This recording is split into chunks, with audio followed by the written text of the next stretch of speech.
அனைவருக்கும் வணக்கங்க. இது பாருங்கள், எங்கள் மாடி தோட்டத்தில் இருக்கக்கூடிய மிளகாய் வகைங்க. ஒரு 12 வகைக்கு மேலேயே எங்கள் மாடி தோட்டத்தில் இருக்குங்க.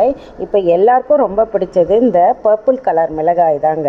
இது ரொம்ப நல்லா காய்க்குதுங்க. இப்போ சீசனுங்க. இது தான் பழுத்தப்புறம் இப்படி மாறுங்க. இது தான் நம்ம விதைக்கு சேகரிக்கணுங்க. அது இல்லாமல் இது ஊசி மிளகாய்ங்க, வானம் பார்த்த மிளகாய்னு சொல்லலாம். அதுக்கப்புறம் பஜ்ஜி மிளகாய்ங்க. பஜ்ஜி மிளகாய் இப்போ கொஞ்சம் சீசன் முடிஞ்சு கொஞ்சம் சின்னதாக இருக்குங்க.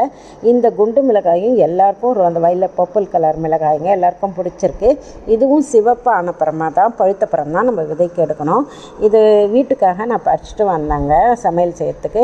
இதுவும் பழுக்க விட்டுருக்கேங்க விதைக்காக. இதுவும் நீள நீளமாக காய்க்குங்க. இது சின்ன வகைங்க. இது பாருங்கள், குண்டு மிளகாய்ங்க. இதையும் நம்ம விதைக்காக பழுத்தப்புறம் தான் எடுப்பேங்க. இதுவும் ஒரு வகையான மிளகாய்ங்க. அது இல்லாமல் குடமிளகாய் எல்லாமே இருக்குது. மஞ்சள் கலர் மிளகாய் கூட இருக்குங்க. இப்போ பாருங்கள் எவ்வளோ நல்லா இருக்குங்கன்னு.